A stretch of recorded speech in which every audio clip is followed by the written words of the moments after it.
পাবিয়াছড়া বিধানসভার অন্তর্গত দেওভেলি এডিসি ভিলেজের নাজারতপাড়ায় ২৬শে মে সিপিআইএম ও কংগ্রেস দল ত্যাগ করে একাধিক পরিবারের ভোটার ভারতীয় জনতা পার্টিতে যোগদান করেন। তাদের দলীয় পতাকা দিয়ে বরণ করেন পাবিয়াছড়া বিধানসভার বিধায়ক ভগবান চন্দ্র দাস সহ দলীয় সদস্যরা।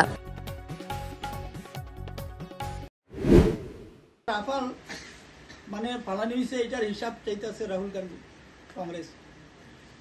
এই কংগ্রেস কমিউনিস্ট এরা এই দেশের বিপক্ষে কথা কইতাছে, সব আপনারা জানেন, জানেন না? এটি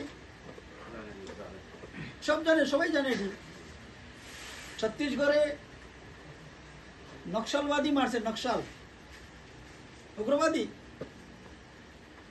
এই নকশালরা আমাদের ফোর্স, আমাদের পুলিশ যারা বরাবর এই ছত্তিশগড় ওই সমস্ত অঞ্চলে নকশালি কার্যকলাপ চালাইতেছে, এখানে ছেলেমেয়ের পড়াশোনা হয় না, এখানের বাচ্চারা পড়াশোনা করতে পারে না, এত নকশালের উৎপাত উপদ্রব, উগ্রবাদী। তো আমাদের সেনাবাহিনী করছে কি, নকশালরারে মারছে। এবার ত্রিপুরা থেকে আমাদের প্রাক্তন মুখ্যমন্ত্রী মানিক সরকার কেন নকশালরারে মারা হইল, কেন উগ্রবাদী মারা হইল প্রশ্ন তুলতেছে। দেখেন এইভাবে কথা কইছে। ত্রিপুরাতে কারা উগ্রপন্থী জন্ম দিছে, কারা এই জনজাতি ভাইদের হাতে বন্দুক তুলে দিছে। আজকে ট্রাইবেল মানেই উগ্রবাদী, এরকম একটা পরিচয় তারা দিছিল। ট্রাইবেল মানেই উগ্রপন্থী, এই পরিচয় কে দিছিল? সিপিএম দিছে। আর এই উগ্রবাদী মানে তাদের হাতে বন্দুক কে তুলে দিছিল? সিপিএম দিছিল, কোন সময় কংগ্রেসে দিছে।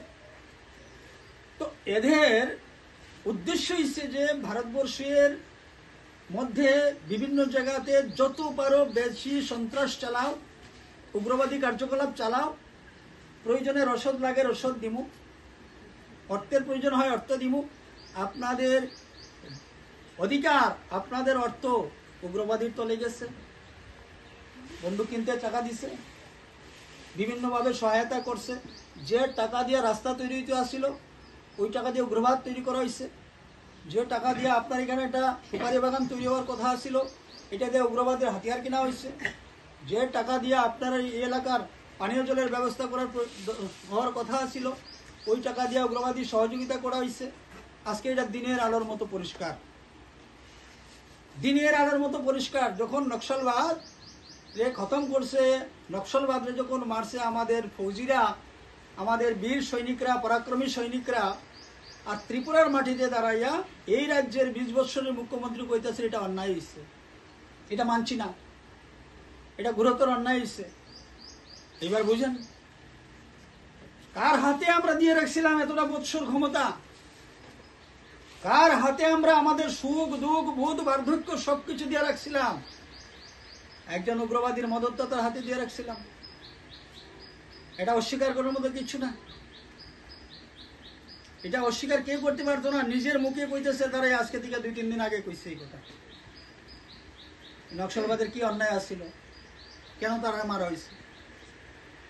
তো আমার রাজ্যে, এই ত্রিপুরা রাজ্যের জনজাতিরা কলঙ্কিত বানানো হয়েছে উগ্রপন্থী কইয়া।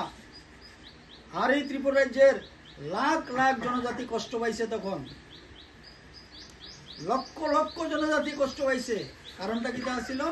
যে উগ্রবাদ সৃষ্টি করো আর বাঙালির বিরুদ্ধে লাগাই দাও, আর এইবার ফাঁকে দিয়া ভোট আদায় করিয়া ক্ষমতাটা বেশি দিন ধরে রাখা। এইভাবে ক্ষমতা ধরে রাখছে।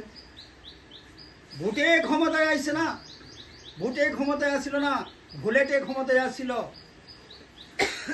এই কমিউনিস্ট পার্টি, বামপন্থীরা, মানে ভোটে এরা কোনোদিনও ক্ষমতায় এতদিন আসছিল না, এরা বুলেটের মাধ্যমে ক্ষমতায় আসছিল।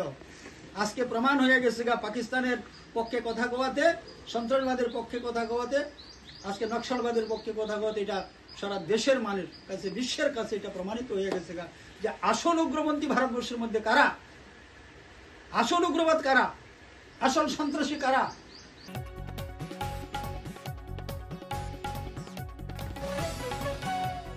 Bureau report, voice 18।